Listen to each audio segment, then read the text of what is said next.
예, 2021년 6월 13일 길가온 교회 주일 예배 말씀입니다. 오늘 본문은 출애굽기 1장 1절에서 7절까지 말씀입니다. 같이 봉독하겠습니다. 야곱과 함께 각각 자기 가족을 데리고 애굽에 이른 이스라엘 아들들의 이름은 이러하니 르우벤과 시므온과 레위와 유다와 이사갈과 스불론과 베냐민과 단과 납달리와 갓과 아셀이요 야곱의 허리에서 나온 사람이 모두 70이요 요셉은 애굽에 있었더라. 요셉과 그의 모든 형제와 그 시대의 사람은 다 죽었고 이스라엘 자손은 생육하고 불어나 번성하고 매우 강하여 온 땅에 가득하게 되었더라. 아멘. 오늘은 하나님이 섭리하십니다 라는 제목으로 하나님 말씀 전하겠습니다.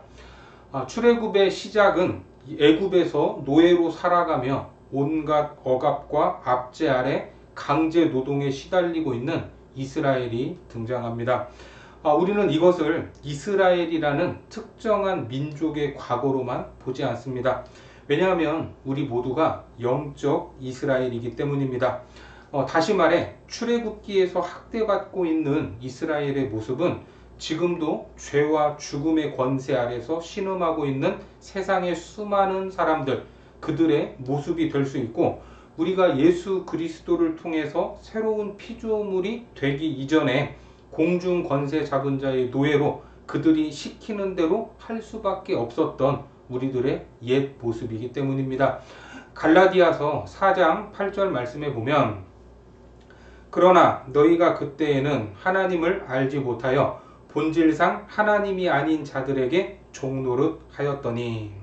그런데 하나님이 이스라엘의 신음소리와 탐원하는 소리를 들으시고 그들을 해방시켜 주십니다. 그리고 이스라엘 백성은 하나님의 능력과 기적으로 애굽을 탈출하게 되고 홍해를 건너게 됩니다. 특히 성경은 홍해 사건을 세례와 연결하고 있습니다. 고린도전서 10장 1절과 2절 말씀에 보면 형제들아 나는 너희가 알지 못하기를 원하지 아니하노니 우리 조상들이 다 구름 아래에 있고 바다 가운데로 지나며 모세에게 속하여 다 구름과 바다에서 세례를 받고. 그러니까 사탄의 권세 아래 죄의 종노릇을 하던 우리는 하나님의 능력과 사랑으로 인해 구원을 받고 세례를 통해서 하나님의 자녀가 되었다 하는 확증을 받게 된 것입니다. 그렇게 이스라엘 백성은 광야 40년을 거쳐 마침내 약속의 땅 가나안으로 들어가게 됩니다. 물론 광야 40년 세월 속에서도 수많은 우여곡절들이 있었지만 그때마다 하나님께서 개입하셨고 그분의 약속대로 신실하게 구원의 역사를 이어가셨습니다. 그리고 마침내 요단강을 건너 가나안 땅으로 들어가게 하셨던 것입니다. 이것이 무엇을 말하는 것입니까? 광야 같은 세상 속에서 우리가 힘들어 지쳐 쓰러질 때마다 하나님의 놀라운 섭리의 손길이 우리와 함께하고 있다는 것을 보여주는 것입니다. 결국 이스라엘 백성들을 신실하게 인도하셨던 것처럼 영적 이스라엘로 부름을 받은 우리 역시 주님의 인도하심으로 마침내 천국에 이르게 될 것입니다. 그러면 그 위대한 여정인 출애굽을 여는 말씀은 무엇입니까? 여기서 우리는 하나님의 섭리의 손길을 발견할 수 있어야 합니다. 본문으로 가셔서 1절에서 5절까지 말씀 보겠습니다. 야곱과 함께 각각 자기 가족을 데리고 애굽에 이른 이스라엘 아들들의 이름은 이러하니 르우벤과 시므온과 레위와 유다와 이사갈과 스불론과 베냐민과 단과 납달리와 갓과 아셀이요 야곱의 허리에서 나온 사람이 모두 70이요 요셉은 애굽에 있었더라. 여기서 애굽에 내려간 이스라엘 자손의 숫자가 몇 명이라고 말합니까? 70명이라고 알려주고 있습니다. 그런데 70명에 불과했던 이스라엘 자손들이 생육하고 불어나 번성했습니다. 그리고 매우 강하게 되어 온 땅에 가득하게 된 것입니다.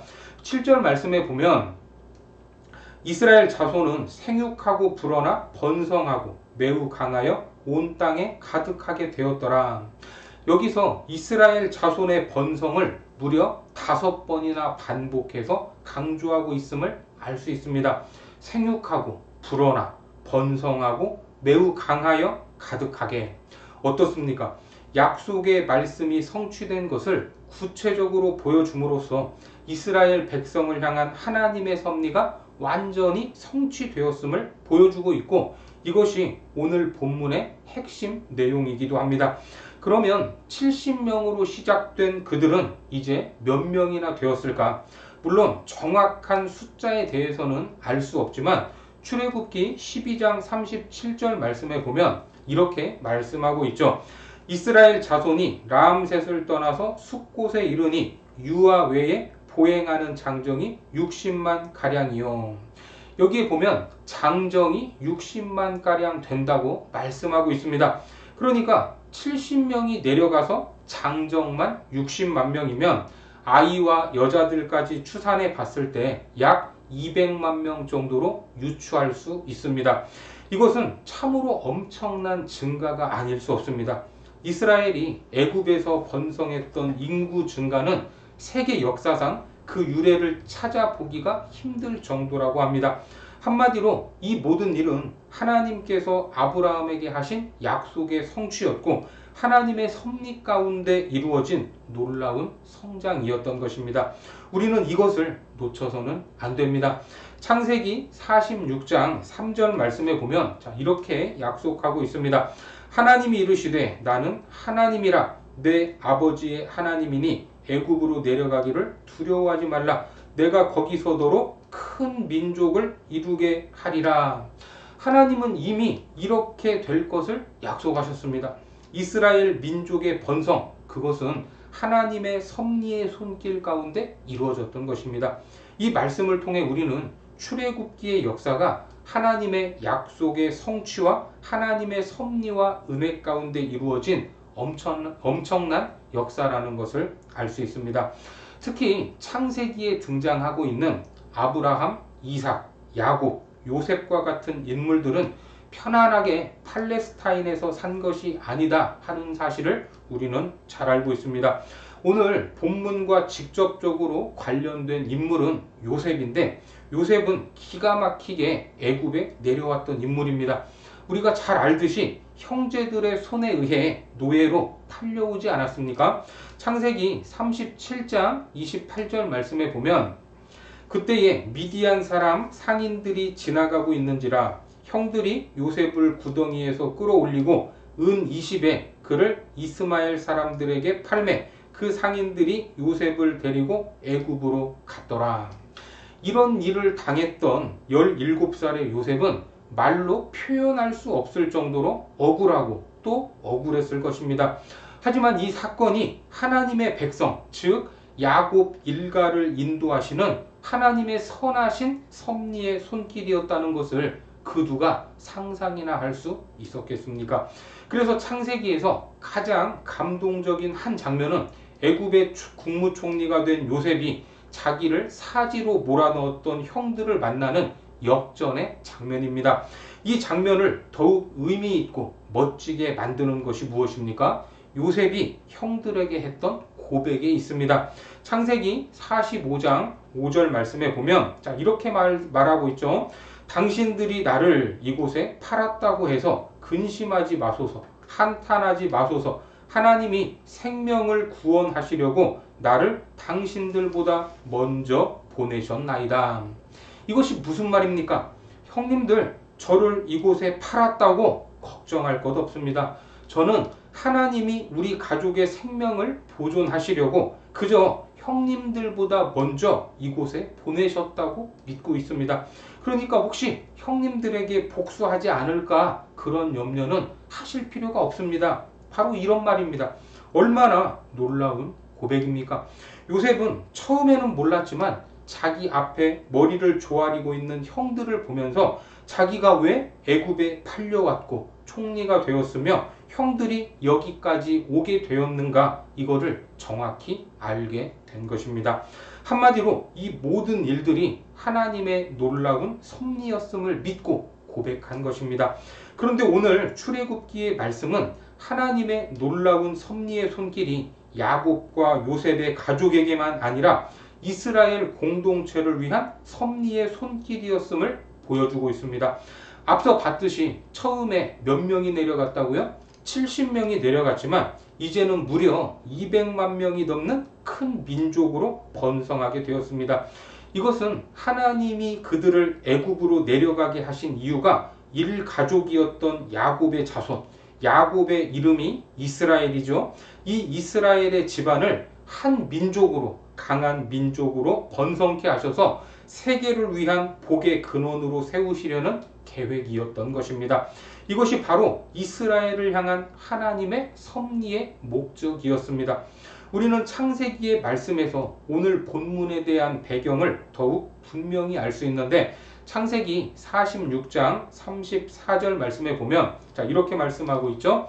당신들은 이르기를 주의 종들은 어렸을 때부터 지금까지 목축하는 자들이온데 우리와 우리 선조가 다 그러하니이다 하소서. 애굽 사람은 다 목축을 가증히 여기나니 당신들이 고센 땅에 살게 되리이다. 요셉은 애굽으로 온 이 형제에게 가뭄을 피해 애굽에서 살되 고센이라고 하는 땅에서 살 것을 제안합니다. 당시 애굽 사람들의 주요 산업은 농업으로 비옥한 나일강 부근에서 농사를 짓고 살았습니다. 그래서 애굽 사람들은 목축하는 사람들, 거기에서 나는 냄새를 싫어했고 근처도 가지 않았고 아주 무시하는 경향이 있었습니다. 이것을 잘 알고 있던 요셉은 비옥하지만 농사 짓는 사람이 별로 없는 고센 땅을 요구하라고 말했습니다. 이 고센이라는 지역은 이집트 카이로에서부터 나일강의 삼각주 영역을 통과해 홍해로 가는 지역이었습니다. 요셉은 그 지역을 요구하면 바로 왕이 들어줄 것이라고 예상을 하고 형제들에게 그렇게 시켰던 것입니다. 결국 요셉이 예상하고 시킨 대로 이스라엘 사람들은 좋은 땅을 얻을 수 있었고 또 애굽의 간섭도 받지 않고 살 수 있었습니다. 애굽 사람들 역시 온몸의 가축들의 분뇨 냄새가 나는 목축하는 사람들을 싫어했기 때문에 이스라엘 사람들을 상관하지 않았고 그대로 두었던 것입니다. 그렇게 이스라엘 사람들은 비옥한 애굽의 고센 땅에서 편안히 여러 세대를 살아가며 자손들을 낳았습니다. 게다가 당시 애굽은 세계 최대의 강대국이었습니다. 당연히 애굽 땅에 있는 이스라엘은 강대국의 그늘 아래에 타 민족의 침략이나 간섭도 받지 않을 수 있었습니다. 그래서 성경학자들은 이 고센 땅을 가리켜서 이스라엘 민족을 위한 인큐베이터였다 이렇게 평가를 하기도 합니다. 하나님이 지극히 미약하던 이스라엘 민족을 그 당시 최대의 강국이었던 애굽의 보호 아래 비옥한 땅에서 번성할 수 있도록 해주셨던 것입니다. 여기서 우리가 놓치지 말아야 할 것은 이 모든 것이 결국 하나님의 섭리 안에서 이루어진 것이라는 것입니다. 이 모든 것이 하나님의 구속사라는 분명한 목적을 이루어 가고 있다는 말입니다. 창세기 46장 3절 말씀 보겠습니다. 하나님이 이르시되 나는 하나님이라 내 아버지의 하나님이니 애굽으로 내려가기를 두려워하지 말라. 내가 거기서 너로 큰 민족을 이루게 하리라. 어떻습니까? 모든 일들을 다 하나님께서 이미 계획하셨던 것입니다. 그리고 인류의 역사에 개입하셔서 그 계획들을 하나 둘씩 섭리해 가신 것입니다. 내가 거기서 너로 큰 민족을 이루게 하리라 하는 말씀이 결국 어떻게 이루어졌습니까? 오늘 본문 7절이죠. 7절 말씀 다시 한번 보겠습니다. 이스라엘 자손은 생육하고 불어나 번성하고 매우 강하여 온 땅에 가득하게 되었더라. 이것이 그 놀라운 섭리의 결과임을 믿으시기 바랍니다. 출애굽기는 이 사실을 분명히 보여주고 있습니다. 출애굽기는 우리 믿음의 조상들이 광야에서 겪었던 성공과 실패 그리고 수많은 역경과 그 역경 속에 함께 하신 하나님의 섭리를 우리에게 보여주고 있습니다. 우리는 출애굽기를 통해 오늘의 성도들이 광야 같은 세상에서 걸어가야 할 믿음의 발걸음을 배울 수 있습니다. 그러니까 우리 한 사람 한 사람의 역사 속에서도 하나님의 섭리의 손길로 인도하신다는 사실입니다. 그래서 오늘도 우리의 가정과 우리의 일터와 우리가 섬기는 교회 그리고 우리 민족을 향한 분명한 섭리를 가지고 우리를 인도하고 계신다는 사실을 믿으시기 바랍니다.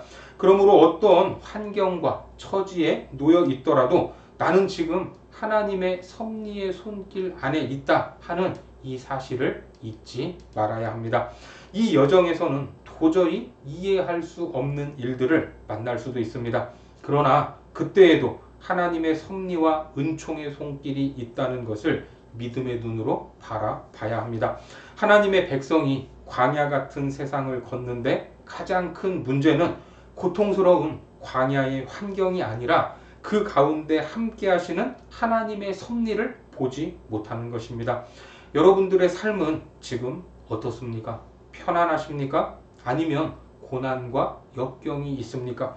그 상황이 무엇이든 하나님의 섭리의 손길이 우리의 삶에 역사하고 있음을 믿고 믿음으로 한 걸음씩 한 걸음씩 걸어가는 거룩한 주의 자녀들이 되기를 주님의 이름으로 축원합니다. 기도하겠습니다. 하나님, 이 땅을 살아가는 우리의 삶에는 기쁘고 행복한 일, 슬프고 아픈 일들이 공존하고 있음을 보게 됩니다. 그 모든 상황 속에서 하나님의 섭리의 손길을 발견하기를 원하오니 믿음으로 살게 하시고 반드시 그 약속을 신실하게 지키시고 인도하시는 하나님만 바라보며 나아가도록 인도하여 주옵소서. 예수님의 이름으로 기도드립니다. 아멘.